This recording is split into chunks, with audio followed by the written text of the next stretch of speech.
It isn't likely that you'll believe me, but in any case, I'm trying to warn you about something you could potentially encounter.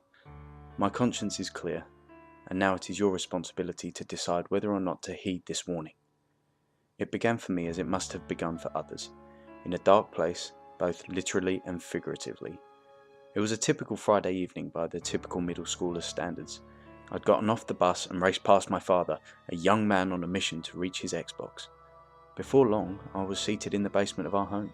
Video games helped provide an escape from the somewhat dismal reality I found myself in during this time. Nothing was wrong with me outwardly, but as we are all aware, appearances don't always convey what is happening within a person. I was struggling to cope with depression and frequent thoughts of suicide, both things that my dad had contributed to the melting pot that is my life. My mum? She threw severe anxiety into the mix.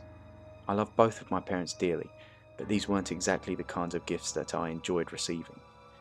I don't know if my background has any relevance, but I strongly suspect that the events that followed are linked to it in some way. As I sat there in the unfinished open-plan basement playing Xbox, day turned to night. I gave little attention to this fact, my focus directed towards my gaming. As it grew darker and darker, it dawned on me that I hadn't turned on the basement lights. Not a problem, as I had overcome my fear of the dark long ago, and besides, I had the glow from my TV screen. It was getting very late, so I was not at all surprised to see my father's figure, it was still very dark, appear in my peripheral vision. I felt his presence and figured that he must have come to drag me away from my unhealthy habit. I had a headset on with the volume very high, and can hardly make out what I thought was him saying my name. I gave him some sort of response, which for the life of me I can't remember, but was confused by the fact that he said no more. I turned to face him at this point. It was not my father that I'd sensed, but an entity.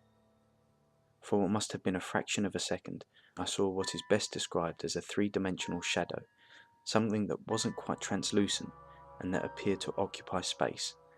It resembled a human being's figure, but was featureless. It evoked a feeling of intense dread, despite the fact that it disappeared so quickly after I turned my sights towards it, and I was paralysed with fear for a moment. The moment passed, and I shot up from my chair. I wanted to find anyone that it could have been, though in hindsight it's quite clear that there was no explaining what I'd seen.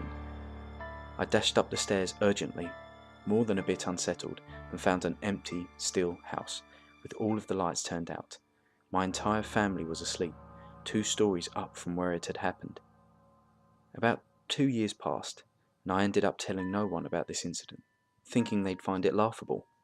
We moved out of the house and into a new one, which is how I came to realise just how common this type of occurrence may be. On a few occasions, I've witnessed the same thing that I did that night. The figures lurk behind me until I sense that I'm being watched and turn around to face them. At that point, they disappear. I can't say whether or not this will escalate into something more severe or not, but even as things stand, it's rather chilling.